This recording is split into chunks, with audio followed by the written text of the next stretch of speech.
நமது மனதில் எதிர்மறை எண்ணங்கள் அடிக்கடி வந்து போகும். இது இயற்கையான ஒன்றே என்றாலும் அதனை நாம் வளர்த்து கொள்ளக்கூடாது. எண்ணம் என்னும் குதிரை நம்முள் ஓடிக்கொண்டேதான் இருக்கும். அதனை நாம் அடக்க நினைத்தால் அது அதிகரிக்கும் அல்லது மீண்டும் மீண்டும் எழும். எண்ணம் எழுவதற்கும் சிந்தனைக்கும் வேறுபாடு உள்ளது. சிந்தனை தன் செயல் வடிவம் எடுக்கிறது. சிந்தையில் 2 வகைகள் உண்டு. ஒன்று நேர்மறை, மற்றொன்று எதிர்மறை.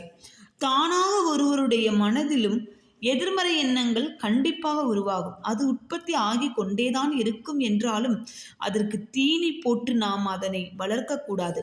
நமது சிந்தனைகள் நேர்மறை ஆக்கிக் கொள்ள வேண்டும். எதையும் அறிவு சார்ந்து யோசிக்க வேண்டும். எனக்கு கிடைக்கவில்லை என்றால் இப்படி ஆகிவிட்டால் என்ன செய்வது? இவர்கள் ஏன் இப்படி பேசினார்கள்? இவர்கள் ஏன் என்னிடம் சண்டை போட்டார்கள்? இவர்கள் ஏன் என்னை மதிக்கவில்லை? நான் கடனாக கொடுத்த பணம் திரும்பி வராவிட்டால் என்ன செய்வது? இப்படி பலவிதமான எண்ணங்கள் எழுவது இயல்பே. நாம் சிந்திக்கும் அன்றாட நிகழ்வுகள் ஒவ்வொன்றிலும் நாம் இவ்வாறு சிந்தித்து கொண்டே இருந்தால் அதற்கு விடிவே கிடையாது. எனவே தான் நாம் எந்த எதிர்மறை சிந்தனைகளை விளக்க வேண்டும். நாம் இந்த எதிர்மறை சிந்தனைகளை விளக்க வேண்டும். ஒரு குழந்தையிடம் ஒரு பொருளை கொடுத்து இதனை உடைக்காமல் வை என்று கூறுவது எதிர்மறை ஆகும். அதுவே அந்த குழந்தையிடம் நீ பத்திரமாக வை என்பது நேர்மறை ஆகும். இரண்டும் ஒரே செயல்தான். ஆனால் நாம் சொல்லும் விதத்தில் அது மாறுபடுகிறது. இந்த சொல்லே செயலாகும். முதலில் நமது எண்ணம் சீரானால் வார்த்தைகளிலும் தெளிவு இருக்கும். எனவே எதிர்மறை சிந்தனையை வளர்த்து கொண்டு நேர்மறையாக பேச வேண்டும். ஆனால் அது அவ்வளவு எளிதல்ல. அதற்கு தொடர்ந்து நாம் பயிற்சி செய்து கொள்ள வேண்டும். இந்த எதிர்மறை எண்ணங்கள் விலக ஒரு எளிய பரிகாரம் ஒன்றை இந்த பதிவில் காண்போம். முதலில் உடைப்படாத முழுதாக இருக்கும் ஒரு பிரியாணி இலையை எடுத்துக்கொள்ளுங்கள்.